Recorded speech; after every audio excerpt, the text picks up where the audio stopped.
Hey, good evening, USA, International, Canada, Long Island, aka Strong Island, plus the five spots of Brooklyn, Bronx, Manhattan, Staten Island, and Queens.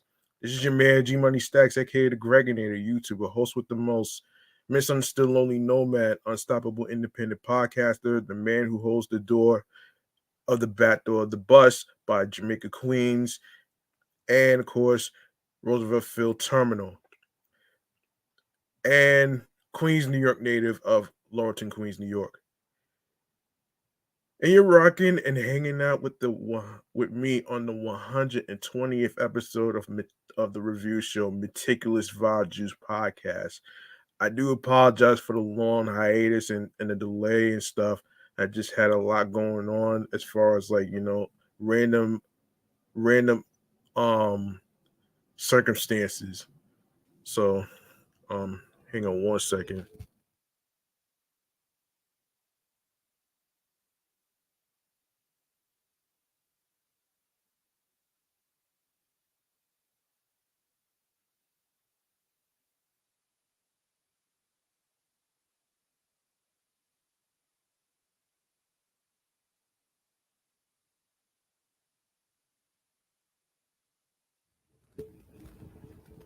Yes, I had some random circumstances in life, of course, came out the blue or whatever. But I'm back right now, and I am going to do my best to record more of this podcast episodes in this platform right here. So yeah, that's all I had to mention. Um, we're live and direct from StreamYard and YouTube, and alongside with the Instagram live feed of the podcast show page. Make sure you turn on your notifications so you can be reminded of when the show recordings is going to be um going live on the air via live stream. All right. And speaking of live streams, grab the subscribe button for me on the Meticulous Vibe Juice podcast YouTube channel page. Um, be able to tap on the notification bell and alongside with alerts so you can be reminded of when each hold on a second.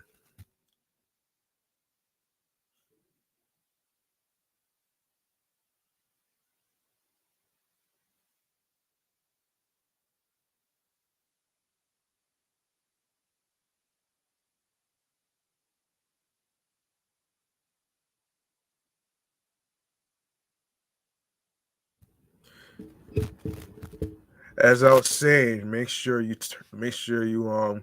tap on the notification bell alongside with alerts so you can be reminded of when the podcast recording episodes is going to be going on the air via live stream along with the date, day, and time. All right. Make sure you leave a like and a comment along with the episodes and tell us what you think about the review topics and everything else in between. Um, make sure you make sure you listen, stream, and watch these episodes. Download the episodes, even add the podcast to your favorite playlists along with your favorite episodes, and I'll handle the rest at the end of the recording. All right.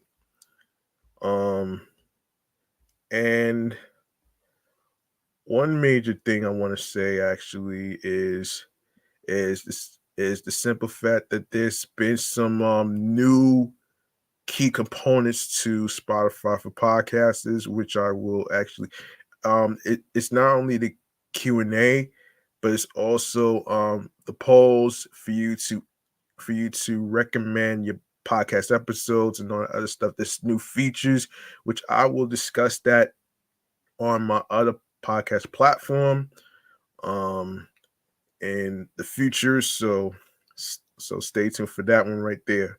All right. And I hope y'all had a nice weekend and along with everything else in between. Hope y'all was safe and sound without any drama. And yeah, that's all I had to say actually. So okay, so let's get into The first thing I want to get into actually is a little thing that I like to call. Hold on a second. Let me just yeah. Before I get into anything, let me just make sure. Um, Let me see. Yes.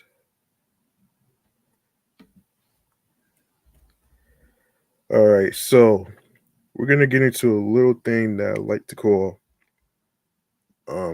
Hang on a second, man. Um,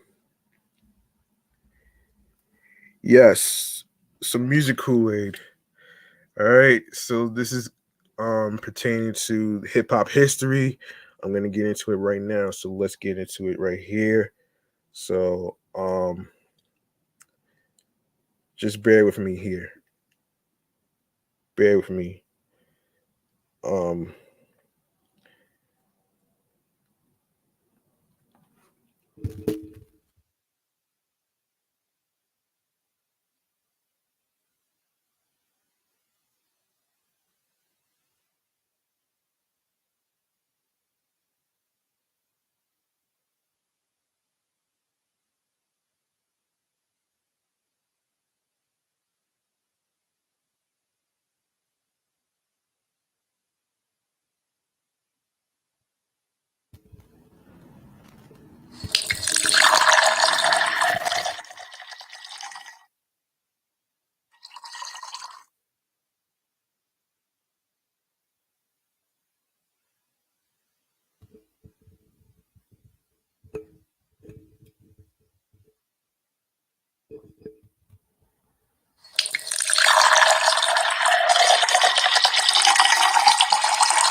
all right, let's do this. Okay, so let's get into a little hip hop history. Um, a little hip hop history actually. I'm actually gonna go to hang on a second here. Hang on one second here. Before I even get into the movies to review, I'm gonna do a little hip hop history and stuff. So and this one is dedicated to um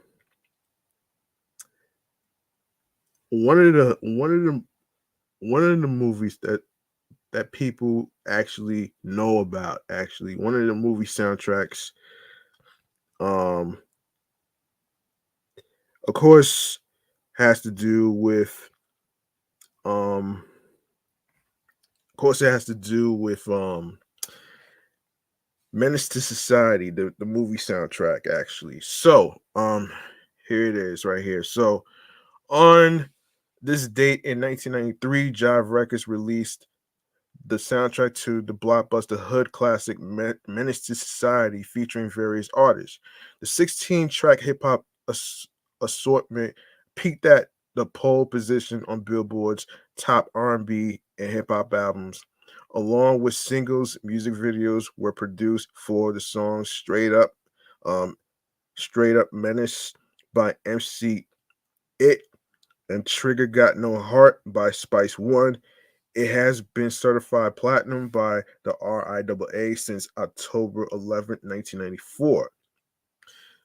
Classic tracks include Spice One's Trigger Got No Heart, Two Shorts, Only the Strong Survive, which I have dependent, um, as well as some East Coast flavor from Brand Nubian. Um, Lick them motherfuckers. Oh shit. Boogie Down Productions. The Pete is still free, and Pete Rock and CL Smooth's Death Becomes You. Just as timeless as the movie during the era when soundtracks were everything, the M M double IS soundtrack. No, the Menace to Society, excuse me, the Menace to Society soundtrack is sure to bring back that bi-coastal hip hop nostalgia. Um, So yeah, that was your music Kool-Aid right here. We're gonna get into some movies to review actually, and in this episode we're gonna be reviewing the the two movie versions of Fears. All right. So let's see. Let's see. Um Hang on one second.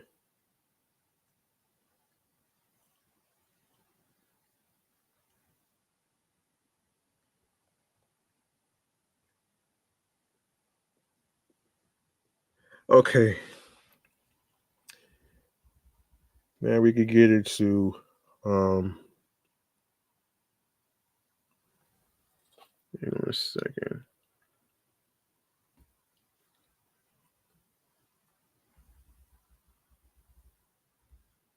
Oh boy, wait a second. Yes. Let's get into some movie man cave popcorn. All right, let's get into it here.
Okay. Um. Yes. So we're gonna get into the two movie versions of Fears. So this one is made in 1996 and the other one in 2023. So first and foremost, we're gonna review the one in 1996. All right. So Fear is a 1996 American psychological thriller film directed by James Foley and written by Christopher Crowe. It stars Mark Wahlberg, Reese Witherspoon, William Peterson, Alyssa Milano, and Amy Brenneman. It revolves around a wealthy family whose seemingly perfect life is threatened when their teenage daughter begins dating an attractive and mysterious young man. Um, and this was distributed by Universal Pictures. It was released on April 12th, 1996. I was little at the time when it came out. Excuse me. And the budget for this film is, hold on. The budget the budget around this film is about 20.8. Hold on a second.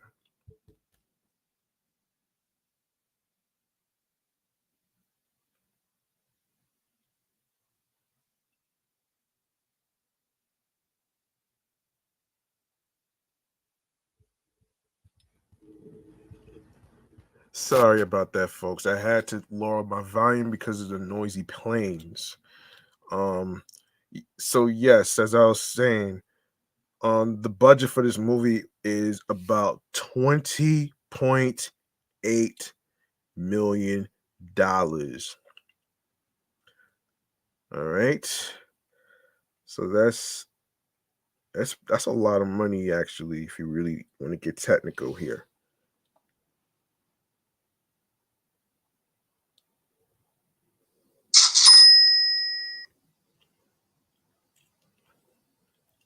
Okay,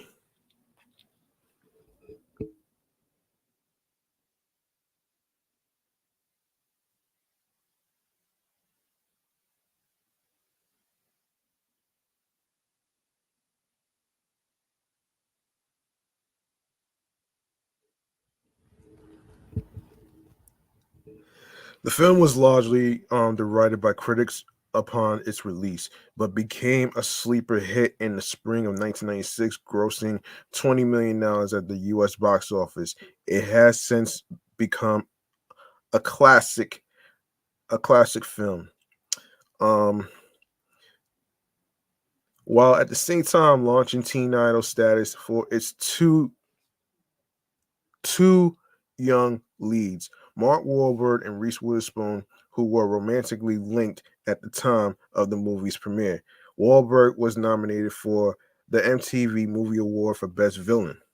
The film's own producer Brian Grazer described it as fatal attraction for teens. Okay, so let's see. And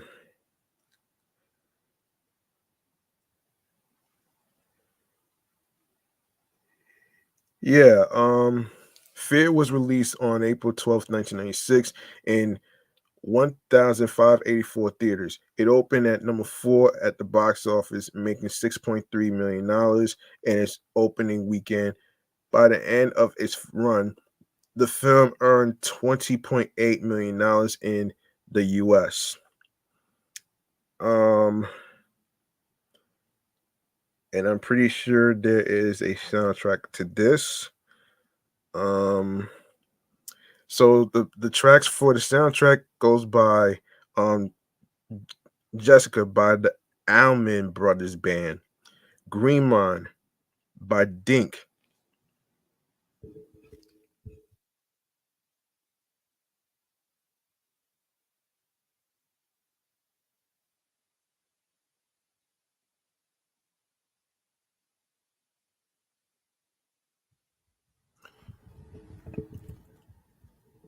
Calm Down by Bush, Wild Horses by the Sundays, Machine Head by Bush. I remember listening to that with the music video, of course. Something's Always Wrong by Toad the Wet Sprocket. Um, Animal by Prick. Stars and Stripes Forever by CHS Municipal Band. The Illest by Marky Mark. And I Revive by One Love. Okay, so Fear holds a 46% approval rating on Rotten Tomatoes based on 39 reviews, with an average rating of 5.20 out of 10. The site's consensus reads Fear has an appealing young cast, but their efforts aren't enough to consistently distract from an increasing, overblown, and illogical teen stalker story. On Metacritic, it has a score of 51% based on reviews from 16 critics indicating mixed or average reviews. Mick LaSalle of the San Francisco Chronicle said, "Fear is hard to resist. On one on one hand, it's a shameless thriller that makes up for the inedibility of its story by consistently being bigger, faster, and more appalling than you might expect. On the other hand, it contains enough truth about fathers, teenage daughters, and young lust to distinguish it from most thrillers and ground it in vivid emotion. It is a nightmare fantasy for fathers. Director James Foley and screenwriter Christopher Crowe keep raising the stakes all the way to a finish that's something out of the Straw Dogs. It's a maddening, satisfying, junky, enjoyable picture. Um, Owen Gleiberman of Entertainment Weekly gave the film a positive review, further accrediting the comparisons of Fatal Attraction. Writing: Fear is a teen fatal attraction, and surprise, it isn't bad. He did, however, criticize the finale. Director James Foley does a fine job evoking the sexual tensions between father and daughter and rogue suitor, but he has less luck with the inevitable garish climax, which is so unconvincingly staged, it never even makes it over the top. Gene Siskel gave the film a thumbs down, while Roger Ebert gave it a thumbs up. Siskel called the picture predictable trash with an inspired title and with a third act which nosedives into pure mayhem. It's shocking that such a film was made by the same director who gave us At Close Range, Glengarry, Glenn Ross, and After Dark, My Sweet. This is not worthy of his talent. It should have been titled Who's That Boy? Ebert claimed the movie generates genuine psychological interest with an effective and suspenseful portrait of a family under siege.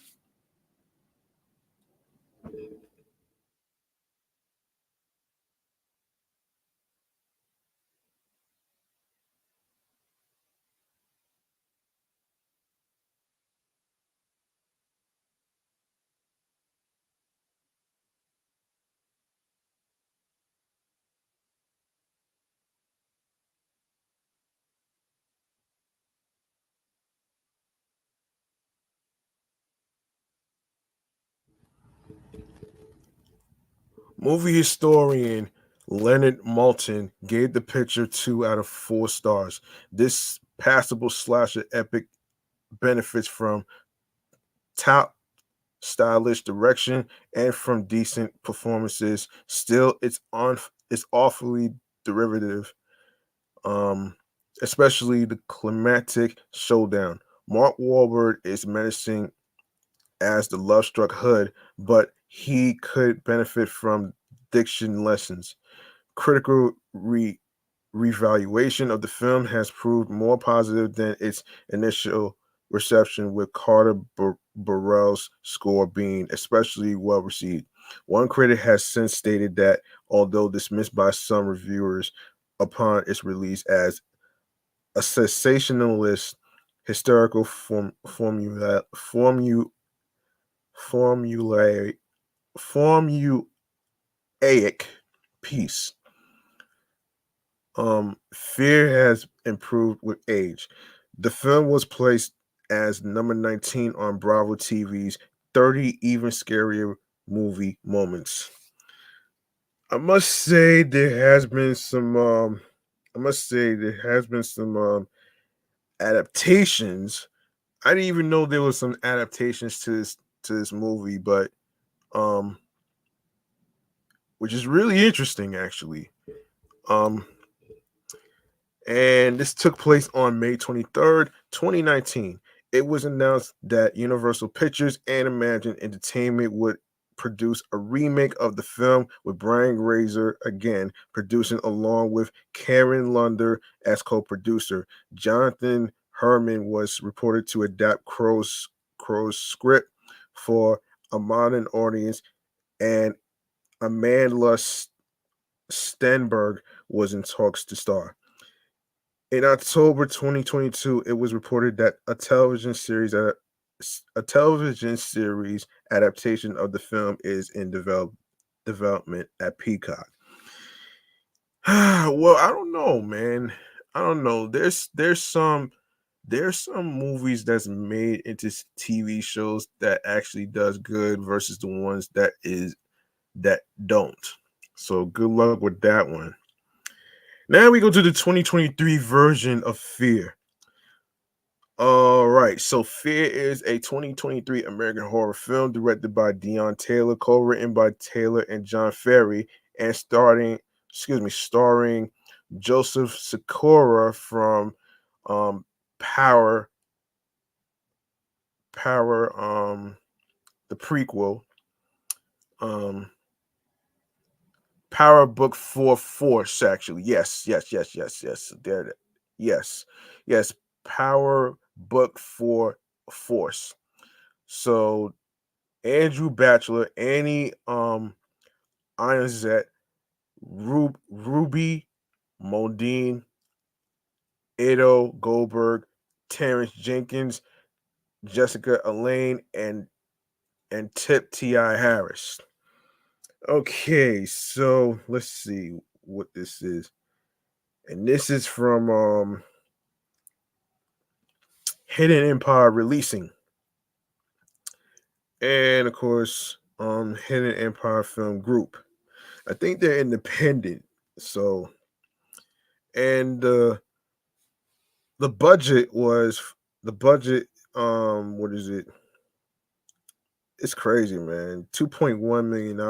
The film was released in the United States on January 27, 2023. It received generally negative reviews and grossed $2.1 million in its entire box office run. Sheesh. Damn, son. Damn. Damn.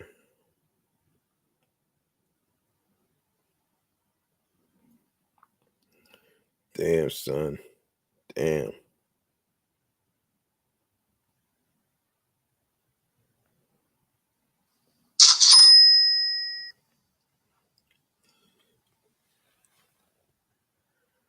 Now, let's see.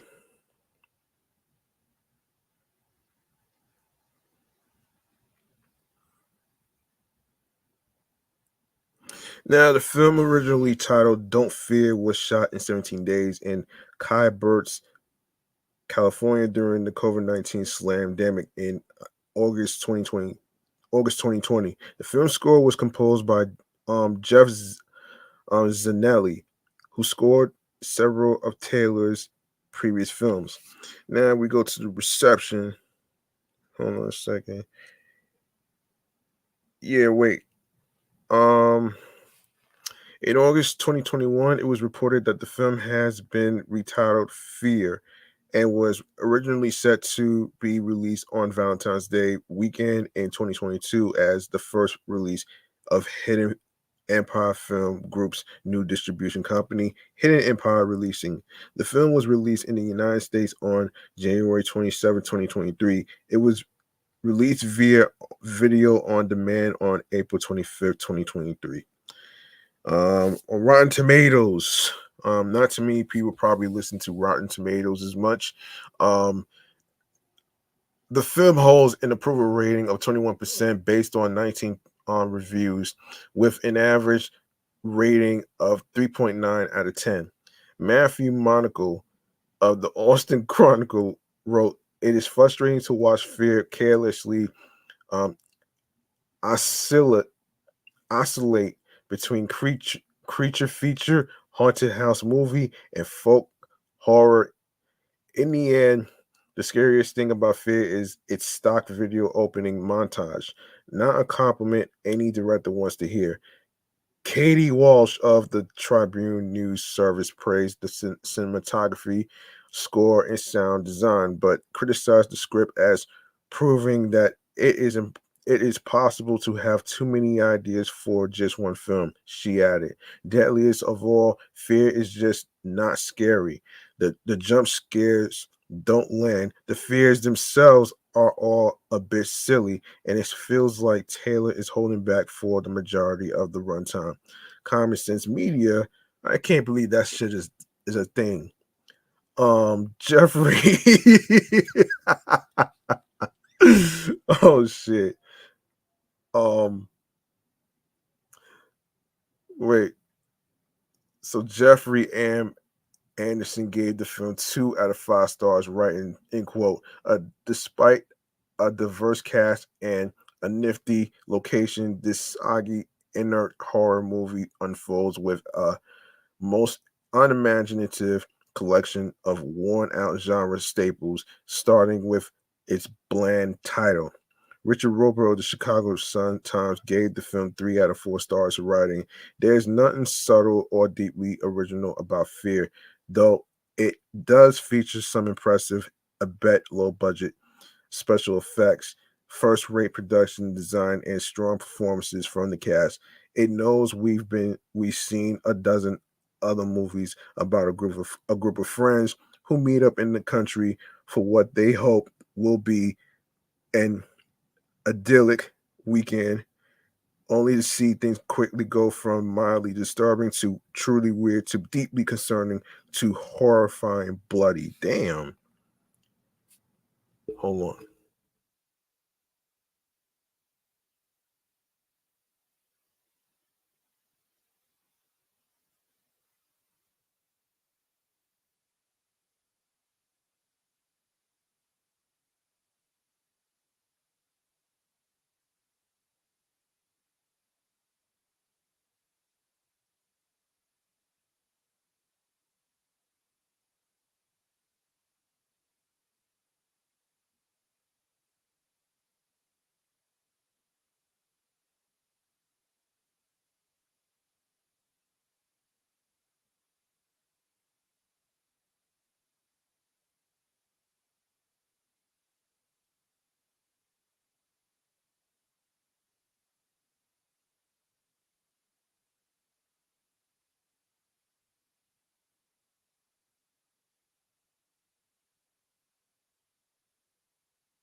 Up next will be Shooter, another Mark Wahlberg film.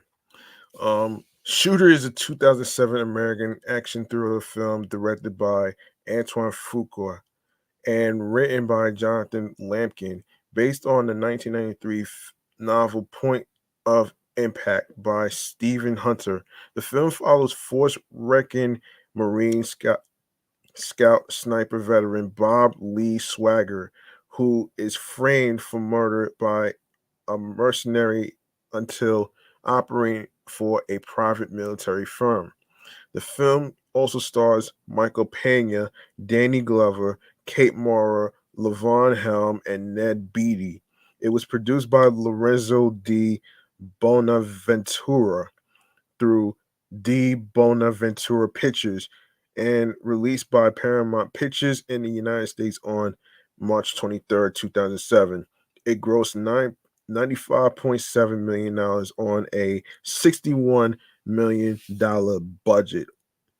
Wow. Wow. That's not bad, though. That's not that bad, though, if you really think about it, though. Hold on.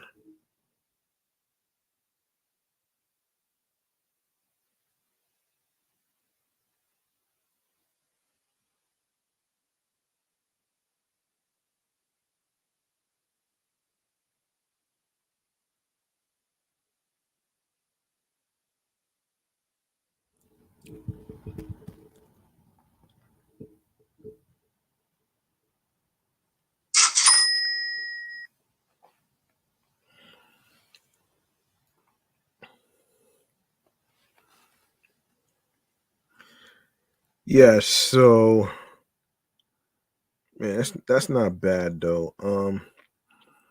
Of course, obviously, um,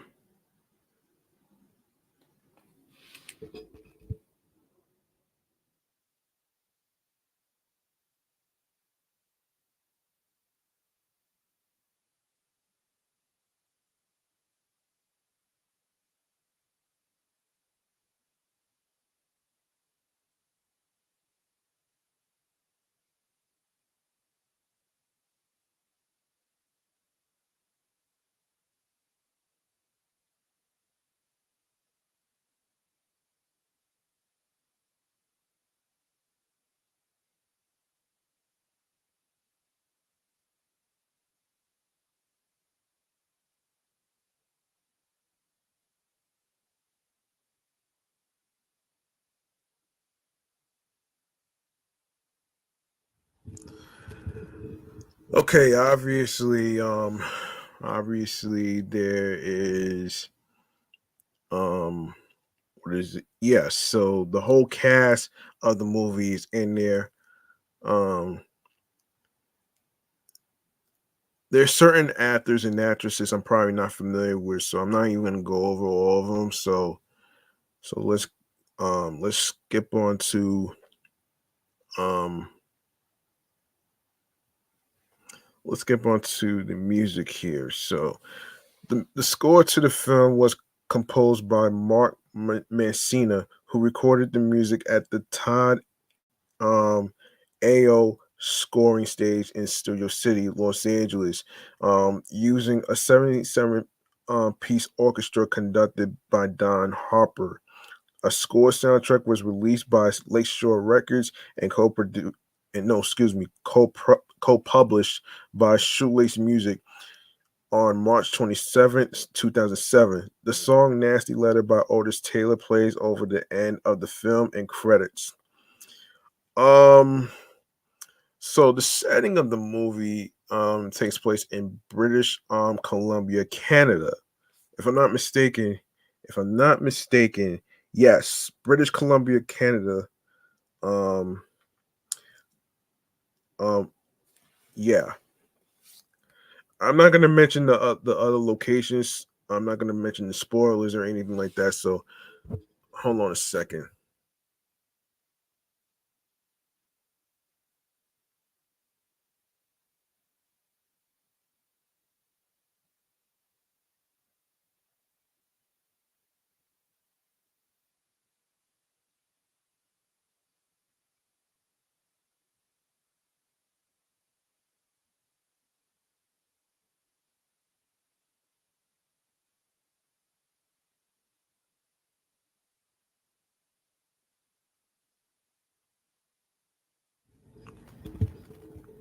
Shooter grossed $47 million in the US and Canada and $48.7 million in other territories for a gross total of $95.7 million against its $61 million production budget.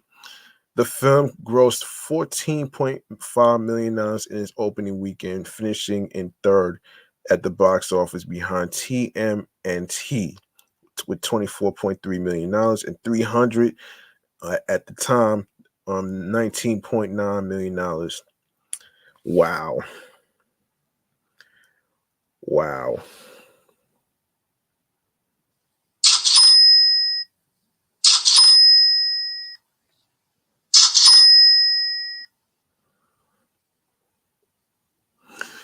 Um, yes, so critical response on Rotten Tomatoes. The film holds an approval rating of 47% based on 147 reviews and an average rating of 5.6 out of 10.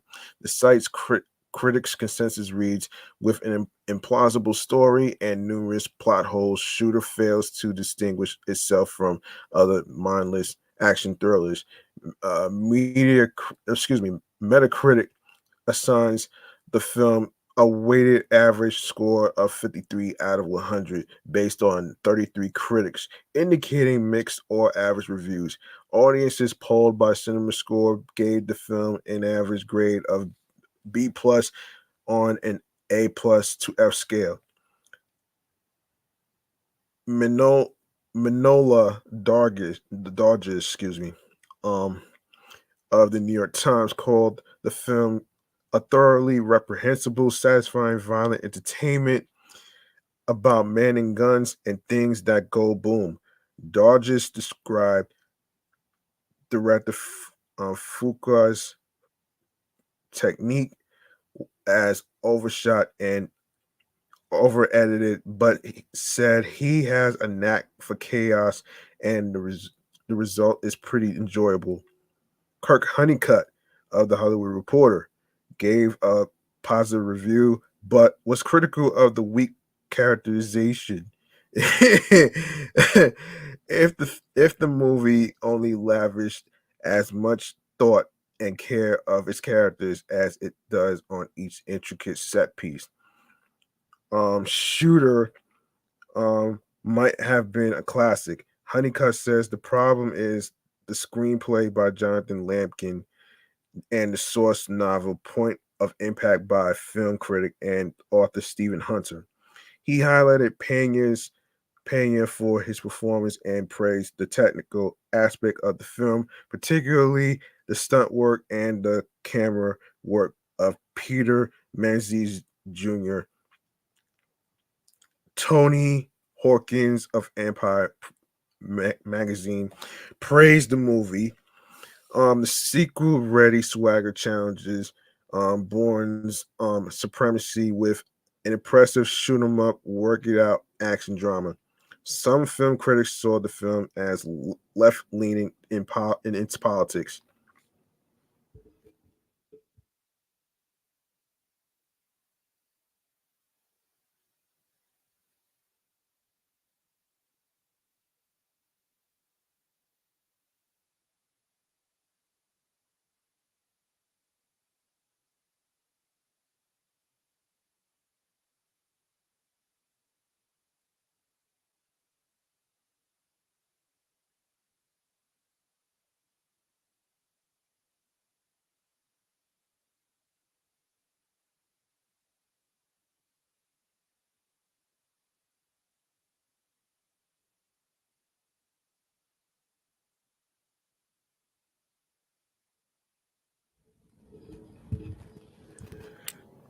Let me give a shout out to the crew from Up Next Podcast. Thank you for viewing this. I appreciate you.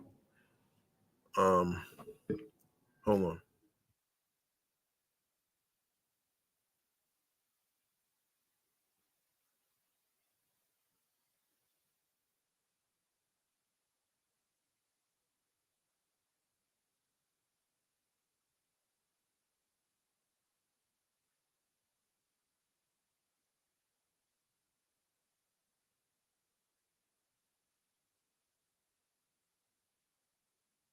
Sorry about that, folks. It was a loud plane flying around my crib, so I had to lower the volume. Okay, so including arguing that the main villain, Senator Mitchum, is an analogy for then Vice President Dick Cheney.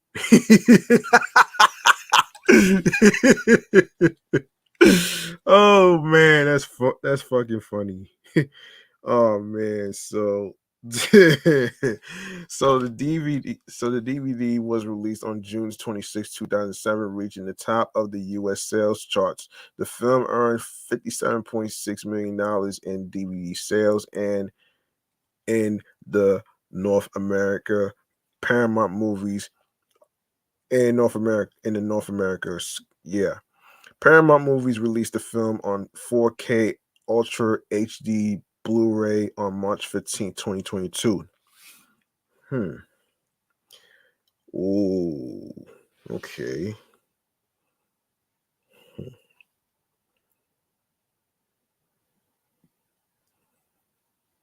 Yeah.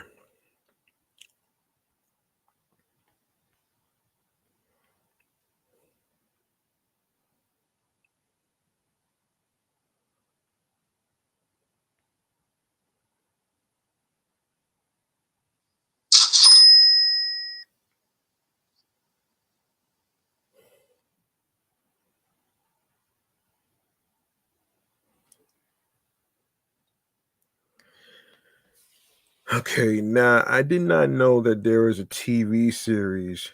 I had no idea. Um, in 2016, USA Network picked up a series of the same name based on the movie, with Wahlberg as a producer and Ryan Phillippe as Swagger. Hmm, I didn't know there was a movie about that. Um,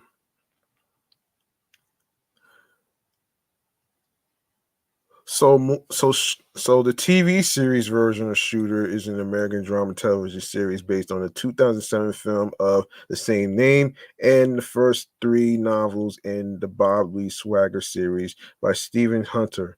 The show stars Ryan Phillippe in the lead role of Swagger, a retired United States Marine Corps Scott sniper from Marsoc, living in seclusion, who is coaxed back into action after learning of a plot to kill the president. USA Network picked up the pilot in August 2015 and ordered the series in February 2016. Yeah, so the so the casting, not only Ryan Phillippe, but Chantel Van Santen, Omar Epps, Cynthia Adai Robertson, Eddie McClintock, Josh Stewart, and Gerald McRaney. And it did 3 seasons. Wow. It did 3 seasons. That's interesting. Um so the series was originally set to premiere on July 19th, 2016, but it was postponed to July 26th due to the July 7th Dallas police officer shootings. Oh gosh. USA pulled it entirely after the Boston Rouge police officer shootings on July 17th. Jeez. On October 3rd, 2016, USA announced that the new premiere date for Shooter would be November 15th, 2016. On December 19th, 2016, the series was renewed for a second season that premiered on July 18th, 2017. On December 4th, 2017, the series was renewed for a third season. On August 15th, 2018, USA Network canceled Shooter after 3 seasons, and its final episode aired on September 13th, 2018. Damn. Damn, son. Damn.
Yeah, I would be pissed if one of the TV shows that I watched was my favorite got canceled. Hold on.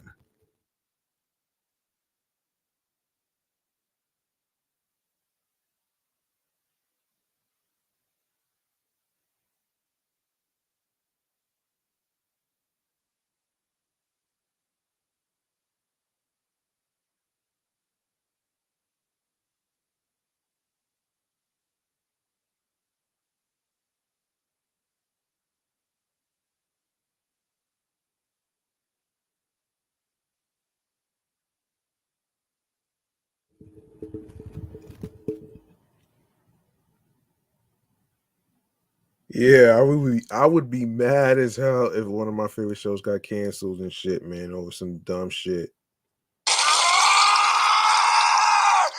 Oh my man!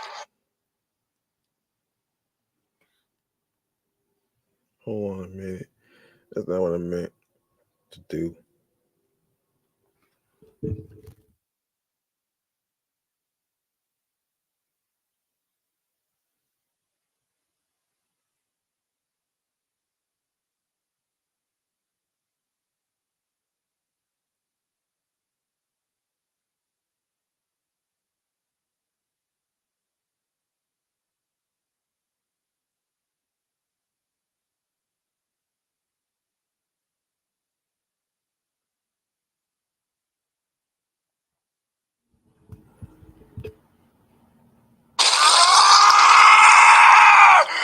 Oh my man!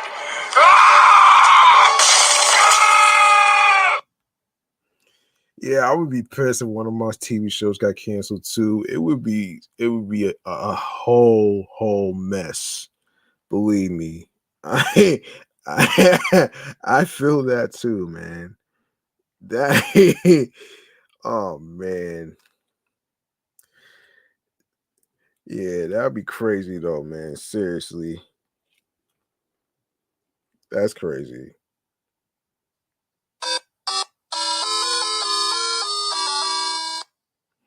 Yeah, that part too.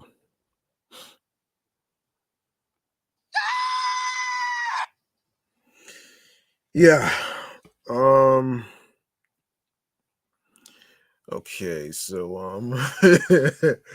oh man. Man, believe me, it would be it's crazy, man. That's crazy right there, man. Yes. So, all right.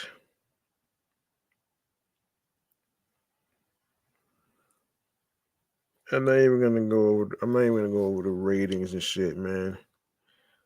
But yeah, the reception of the TV series Shooter received mixed reviews from critics on the review aggregator Rotten Tomatoes. The series has an approval rating of 47% based on 17 reviews, with an average rating of 5.75 out of 10. The site's critical consensus reads Ryan Phillippe's efforts aren't enough to salvage Shooter, a tedious, underdeveloped drama that lacks an original voice or perspective.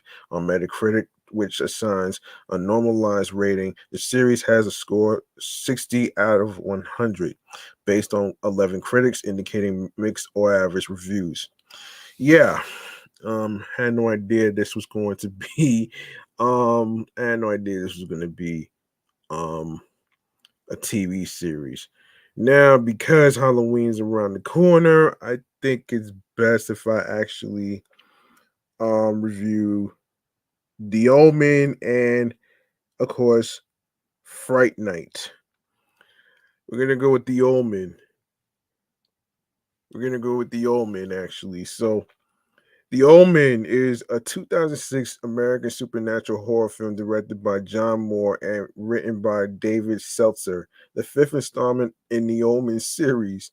It is a remake of the 1976 film of the same title, which was also written by Seltzer. This version stars Julia Stiles, Liv Shriver, Mia Farrow, David um, two list. Pete Pete Posto Peace. Hold on a second. Pete Post Let Wait. Michael Gambon and Seamus Davy Fitzpatrick in his film debut. Oh boy. I wish people didn't have last names that's hard to pronounce. You know what I'm saying? Hold on.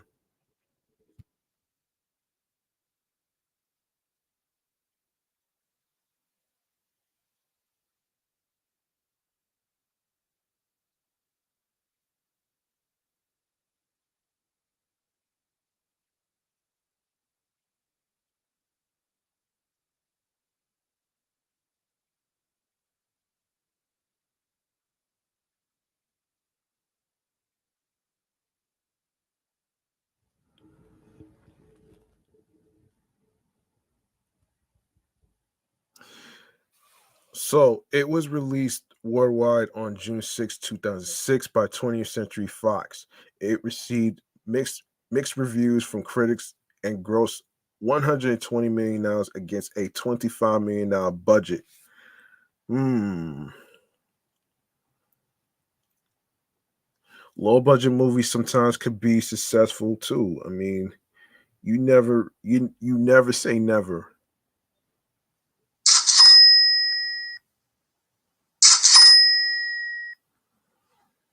Um yeah, never say never actually. Um yes, so let's go to damn. Yeah, this hasn't really been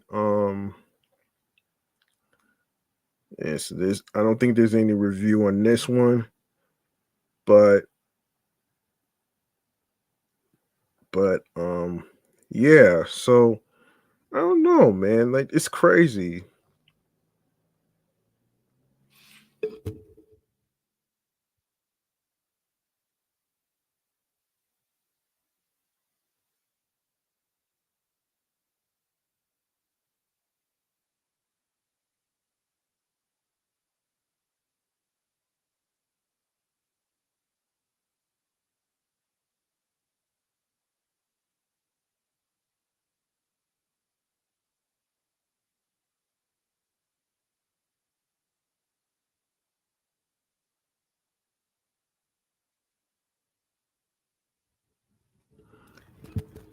So the film was released on June 6, 2006, referencing the number of the beast and mirroring the 1976 films.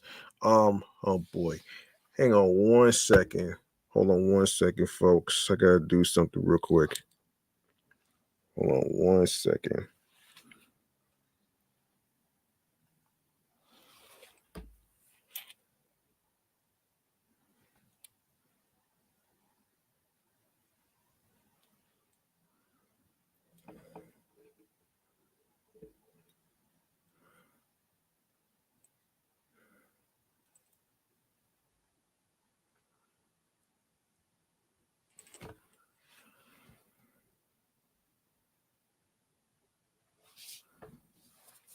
I do apologize. I had to restart my Instagram live feed. I don't know why it's actually you know ending my live stream like that though, but I'm not too sure though.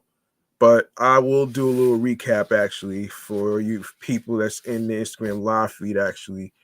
Basically, we went I went over a little hip hop history of the Menace to Society movie soundtrack, and just reviewed the two movie versions of Fear, one in 1996 and one in 2020, one in 2023, and just reviewed Shooter, the movie, the rated R movie, along with the TV series, which I didn't really know about, and of course now reviewing the Omen. All right, so you're not missing much. So anyway, so The film was released on June 6, 2006, referencing the number of the beast and mirroring the 1976 film's similar release date of June 6, 1976. The film recorded the highest opening Tuesday box office gross in domestic box office history in the United States for the first time by earning more than um, $12 million. As of September 2023, it holds the sixth highest opening Tuesday at the domestic box office of all time, behind Spider-Man: Far From Home, Transformers, Last Miserables, um, Django Unchained, and Sound of Freedom film. Fox initially stated that the film earned um, what is it, 12,633,666 on its first day. But later, Bruce Snyder, Fox president of distribution, admitted that they were having a little fun by manipulating the figure to contain the number of the beast in the last three digits. The film ended grossing um, $120 million worldwide in the US, making it a strong success on a budget of $25 million. It finished as the 59th highest grossing grossing film, of 2006, the 12th highest grossing R-rated movie of 2006, and the second highest domestic gross of the Omen series when just when adjusted for inflation.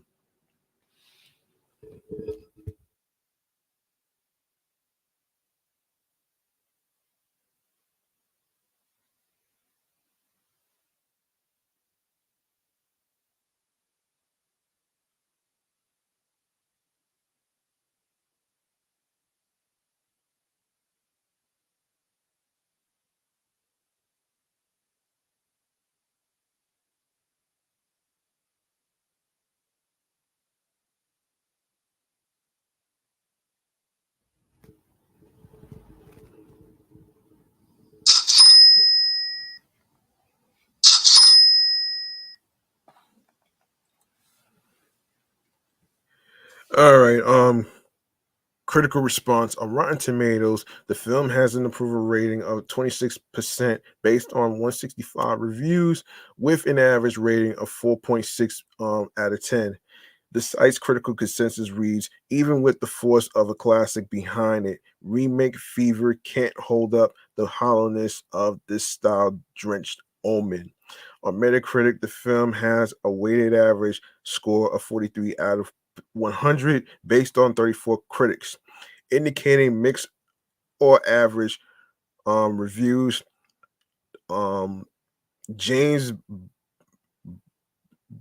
Barandetti, Bardinetti, hold on, Bar Bardin Bardinelli, commented on it on in quote, on every level, the Omen isn't just bad filmmaking, it's bad storytelling. He's especially criticized its similarity to the original movie, which he also greatly disliked. Rolling Stone also gave them the latter point, not since Gus Van Sant inexplicably directed a shot by shot remake of Hitchcock's Psycho has a thriller been copied with so little point or impact.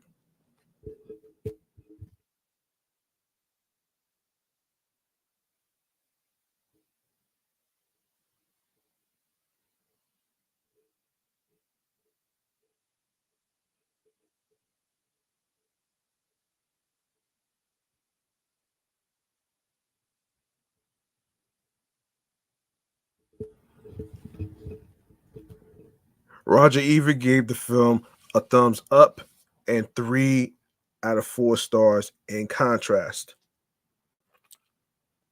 to his negative review of the original, praising John Moore for letting the strong story unfold itself rather than foregrounding visual effects. The Washington Post's Stephen Hunter praised the film. It's handsome in the way it's fast moving, sleek, well engineered, full of gooses and hunks. Oh shit. Oh man, some of the casting scenes a little off. Still it works. Um. Okay, so other assessments from critics include John Moore's remake can't help but feel a bit stale. Um, this film is for people who's never seen the original and who are easily scared by mediocre horror films. Um, well, the first one's by BBC Film Review. This one is from Eric D. Snyder. Director John Moore has added some creepy visuals and assembled an unusually strong cast for a horror flick, according to the New York Post. Completely made and enjoyably played, but you do really end up wondering what the point was.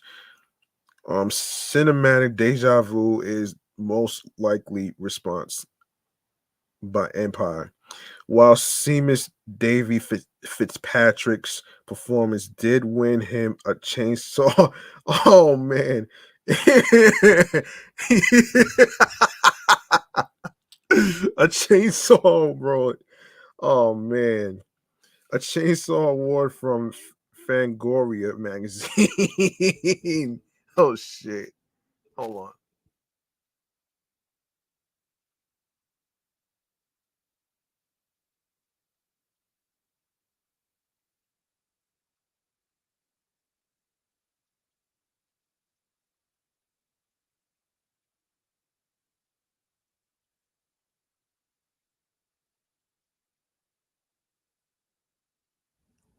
I didn't know that Chainsaw Awards was a thing.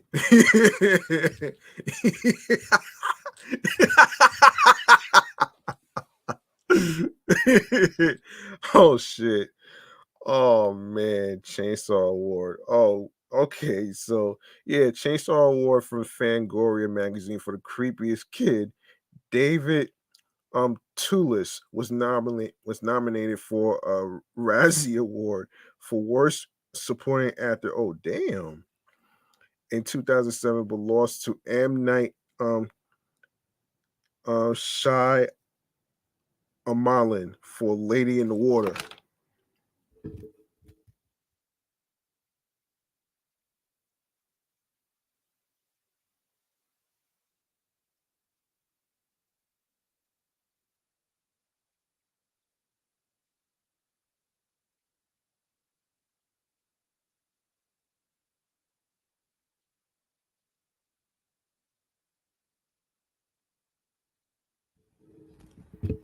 In 2017, Slash Film listed it as one of the 15 worst horror remakes of all time, citing the direction as lifeless and the film pointless due to its fidelity to the original. Oh wow. Wow. Just wow.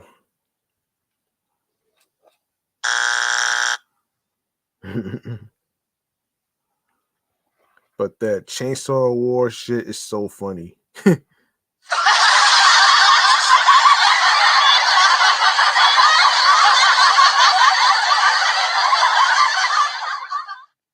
Never really understood that right there, man. The Chainsaw Award shit. Um, yeah, but anyway, man. The last movie to review is Fright Night. Fright Night is a 2011 American supernatural horror comedy film directed by Craig Gillespie and produced by Michael DeLuca and Allison Rosenzweig. A remake of Tom Holland's 1985 film. Excuse me. The film's screenplay was adapted by Marty Noxon, not Nixon. It stars Anton Yelchin, Colin Farrell, Tony Collette, Imogen Poots, Christopher Mintz Place, and David Tennant. The plot follows a teenage boy who discovers that his neighbor is actually a vampire, which culminates in a battle between the two. The film held its world premiere at the O2 in London on August 14th, 2011.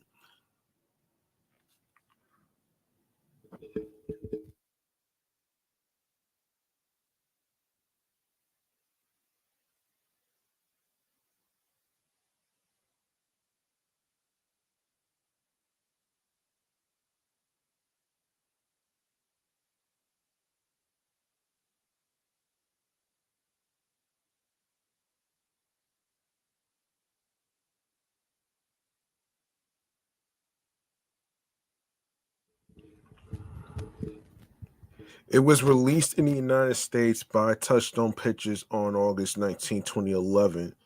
Um, and let's see. So, upon its release, Fright Night grossed $41 million against a production budget of $30 million. It received generally positive reviews, and with many praising its humor and performances, notably Pharaoh. Hmm. Okay.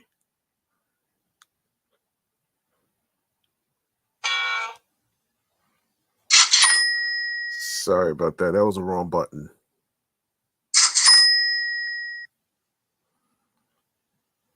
All right. Let's get to the let's see. Now, I don't know. I'm not even gonna well, let's see.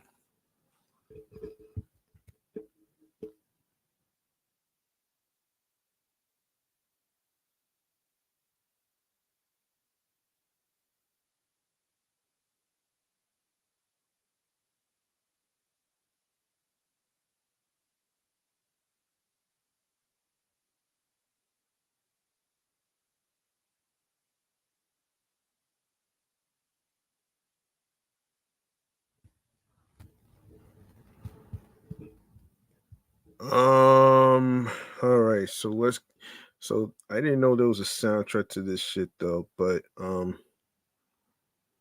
did not know there was a soundtrack to this shit though, man. But anyway, I'm not even gonna go over this one. All right, so let's go to the reception. All right, review aggregator Rotten Tomatoes gave the film an approval rating of 72% based on 178 reviews and an average rating of 6.28 out of 10. The site's critical consensus reads, "It may not have been necessary to remake the 1985 classic, but the new Fright Night benefits from terrific performances by Colin Farrell and David Tennant, and it's smart, funny, and stylishly gory to boot."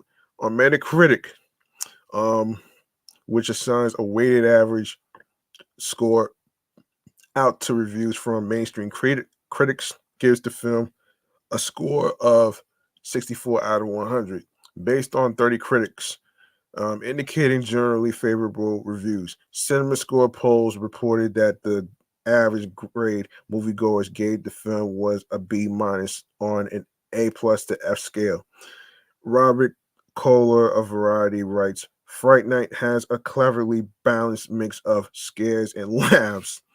Um, Fright Night opened in number 6 in the box office. The film grossed, what is this, 7,714,388 in its opening weekend and finished with a domestic grossing of 18,302,607 and 22,700,000 in other countries, giving a worldwide total of 41,002,607 against its $30 million budget. Okay.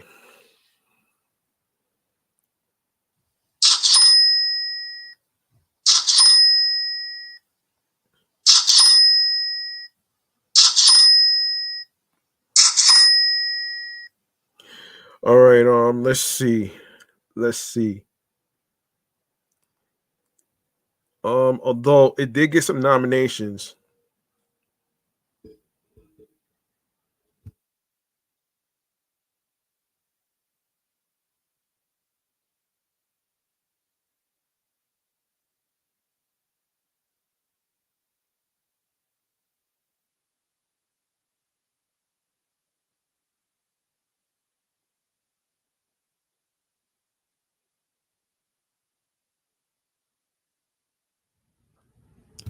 Yeah, it did get some nominations. So David Tennant got a nomination for Best Supporting Actor for the Fright Meter Award. Fright Night Best Makeup got a nomination. Um, it also got the movie got a nomination for Best Horror Movie of the Year. by the Golden Schmoes.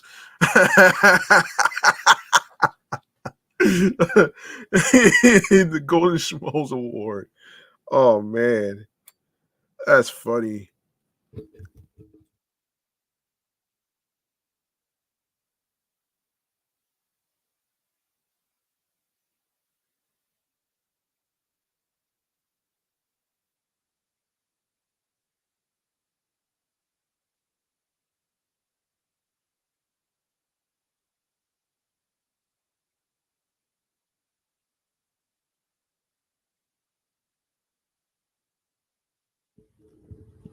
Yeah, Golden Schmoes Award. That's a funny one right there.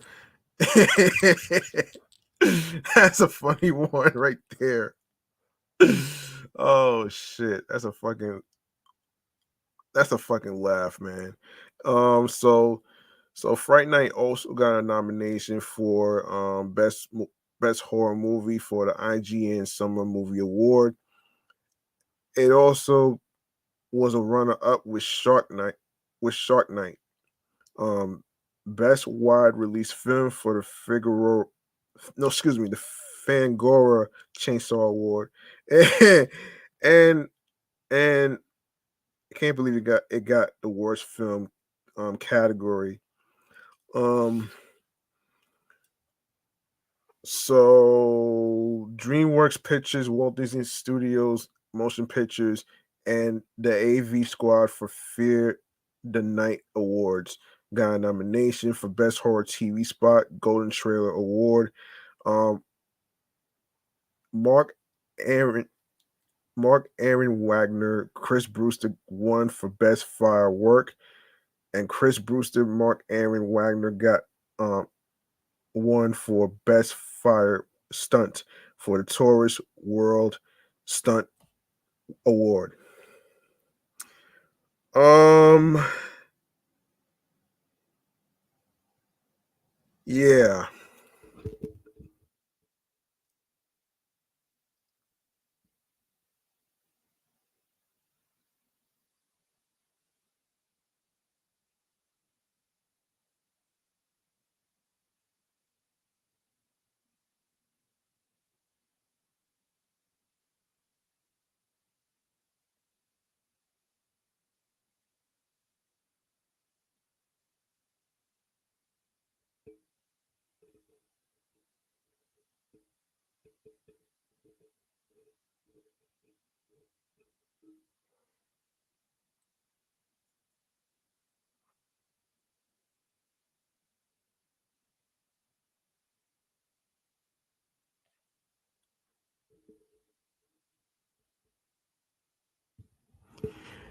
Now I didn't know there was a sequel to Fright Night, but I'm not gonna be reviewing that.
Okay, let me get to um all right, let me get to the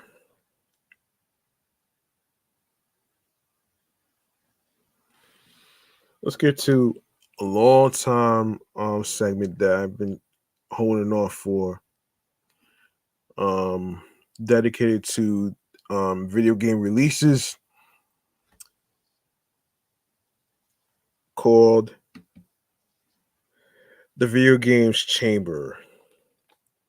Here we go.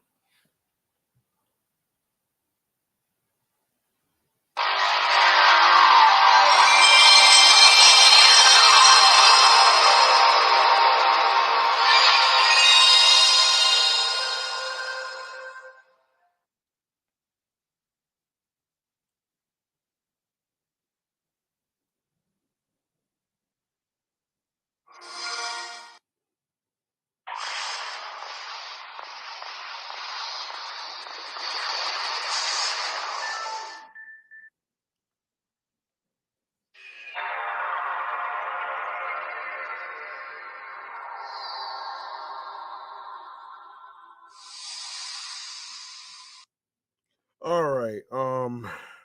There's some games that actually came out this month, actually. So I'm actually going to go over the games that came out this month.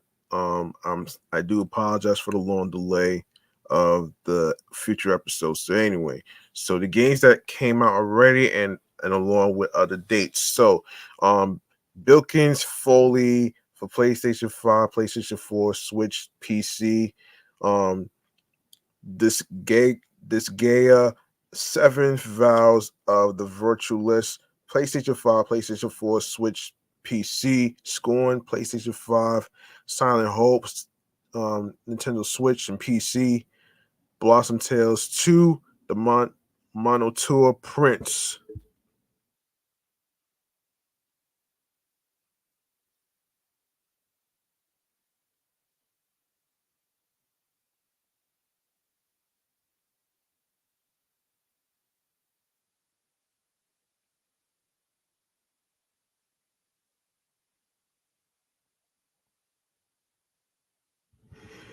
Yes, yes, Blossom Tales 2, the Monotour Prince for Xbox Series and Xbox One. Assassin's Creed Mirage, PlayStation 5, Xbox Series, PlayStation 4, and PC. Front Mission 2 remake for Nintendo Switch. My Little Universe for Nintendo Switch PC. The Dark Pictures and Anthology Little Hope for Nintendo Switch. War Groove, also on Nintendo Switch and PC. Borderlands 3 for Nintendo Switch. Um, Hold on.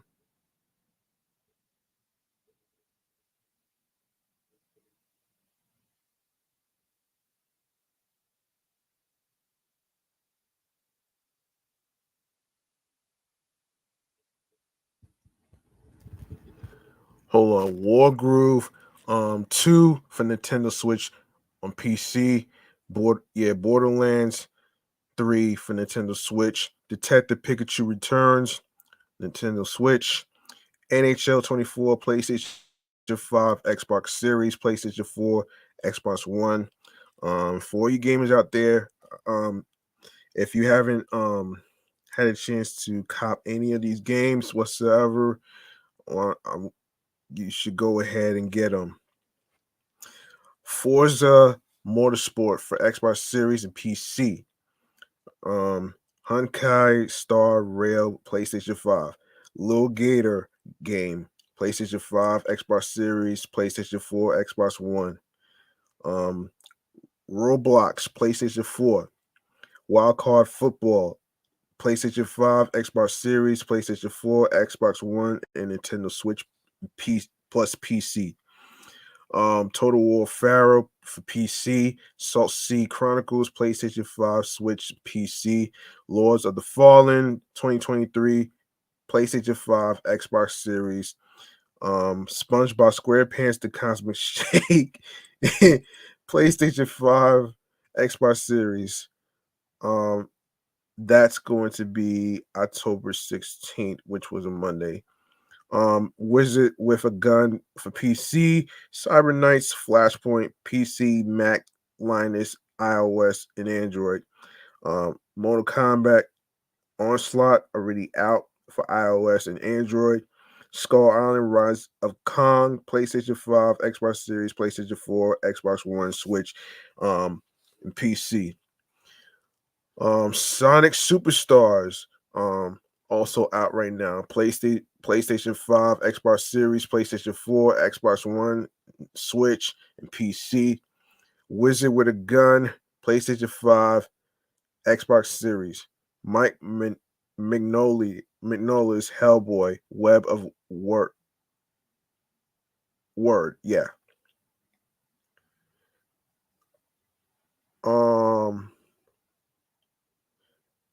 PlayStation 5, Xbox Series, PlayStation 4, Xbox One, Switch, and PC. Comes out October 18th. Also on the 18th, Slender, The Arrival, PlayStation 5, Xbox Series. Um, and the 19th of October, Endless Dungeon, PlayStation 5, Xbox Series, PlayStation 4, Switch, PC, October 19th. Also on the 19th is Galactic Civilizations 4, Supernova for PC, Gangs of Sherwood, PlayStation 5, Xbox Series, and PC. Also on the 19th, Gargoyles Remastered, Xbox Series, PlayStation 4, Switch. Hot Wheels Unleashed 2 Turbocharged, PlayStation 5, and Xbox Series, PlayStation 4, Xbox One, Nintendo Switch, PC, October 19th. Overpass 2, PlayStation 5, Xbox Series, and PC.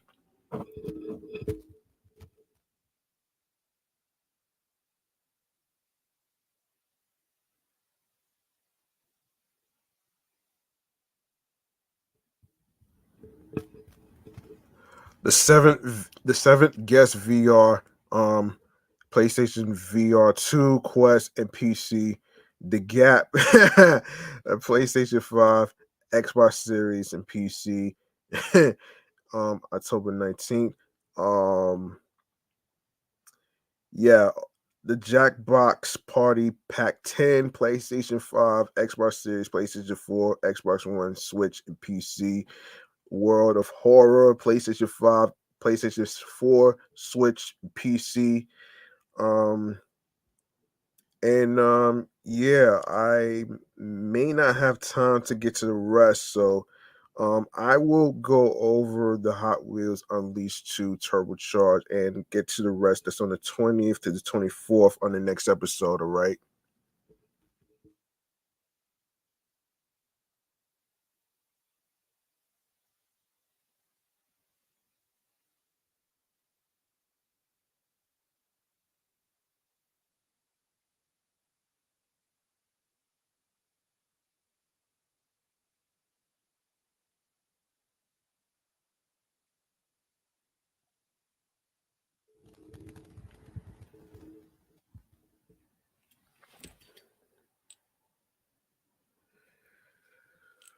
Okay. All right, on to our last segment of the night, which is, I'm sorry, last segment of the night. I'm sorry. Um, let me see. Yeah. Hang on 1 second. Yes, so there it is. I'm sorry.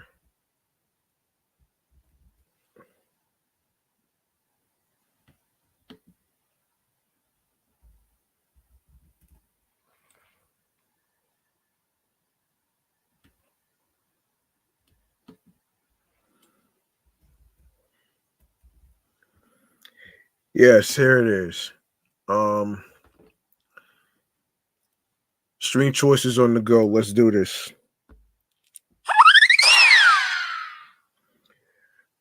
All right. So, Make sure you follow Meticulous Vibe Juice podcast on Threads and alongside with my other shows that I do for a weekly basis.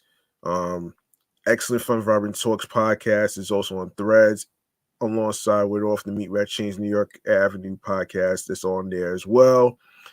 And as well as Instagram, along with myself.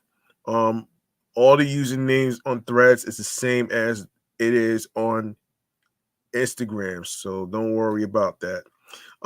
You can also follow me on the gram, which is G Money Stacks 555 in Queens, New York. Turn on your notifications so you can know when I will be on Instagram Live recording episodes. You're more than welcome to actually chime in on the review topics that I'm going to be reviewing, and you're more than welcome to actually make a donation to my Cash App and my or my PayPal. So my Cash App is G Money Stacks 555, and my PayPal is G Money Stacks Queens, New York. All right. So if you go to the link in bio, um,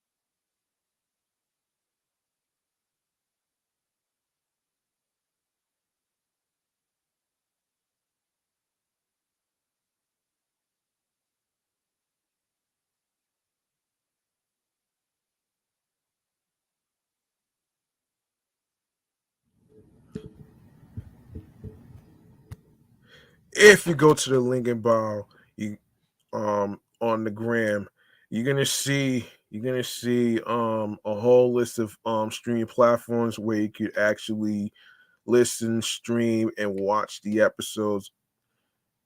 Especially you can add the podcast to your playlist of your favorite episodes of the podcast.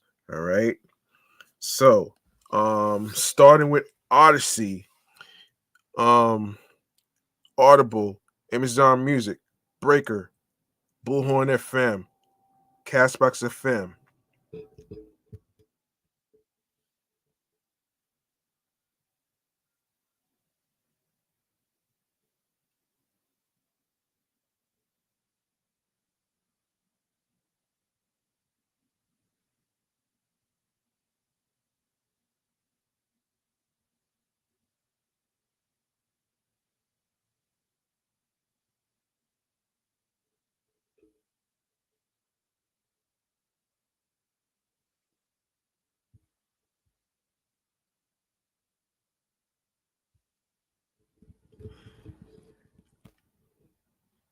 Yes, also the podcast is also on Deezer, Listen Notes, Moon FM Podcast, Player FM, Pocket Cast, Podfriend, Podhound, Podopolo, Podorama, Podcast Index, Podcast Addict, Podchaser, Podverse, Podcast Guru, Podvine, Snipped, Spotify for podcasters, Stitcher, TuneIn Radio, Google Podcasts, Radio Public, iHeartRadio, the number one app for music, radio, and podcast, where you can listen to those options for free. You don't need a debit card or credit card to download iHeartRadio or any of the apps whatsoever. So go ahead and subscribe to every streaming platform that I just mentioned. And of course, be sure to follow the 3 podcast shows that I just mentioned, which are Excellent Fun Vibrant Talks podcast, the Sports Edition show, Meticulous Vibe Juice podcast, the review show, and of course, Off the Meat Rat Chains New York Avenue podcast. And also do the same with YouTube. Make sure you make sure you grab the subscribe button for me on the YouTube channel page of the podcast YouTube channel. Click on the notification bell, the naughty bell actually, and be sure to enable alerts so you could be reminded of when each show is going to be when each episode is going to be going on the air via live stream, with the episodes that's going to be recorded with the date, day, and time, so you don't miss out on anything. And also, leave a like and a comment on the episodes with the review topics that we just reviewed today. Tell us what you think about it. You know what I'm saying? What movies or TV shows or video games, and along with hip hop history, since I added that to what hip hop history do you want me to review? You know what I'm saying? And also, you can make sure you listen, stream, watch the episodes in case you miss any of them.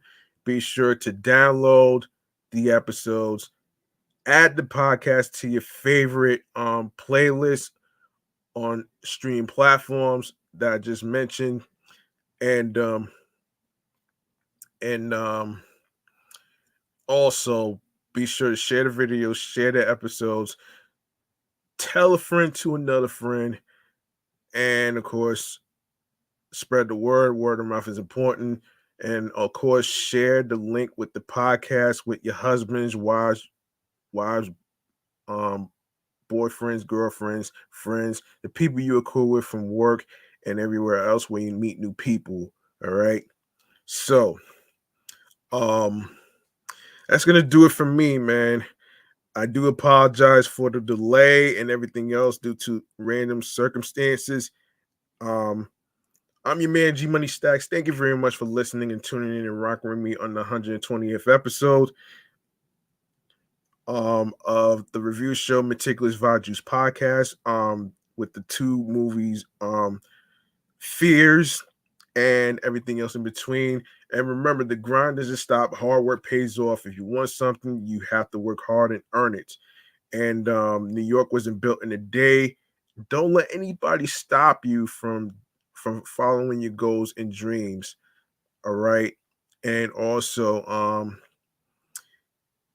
like I always say, be on your be on your P's and Q's on a consistency basis, especially creatively, mentally, physically, and spiritually, alongside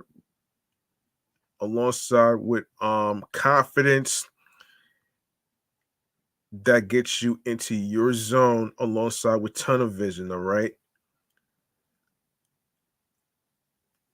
Yes. Cool. So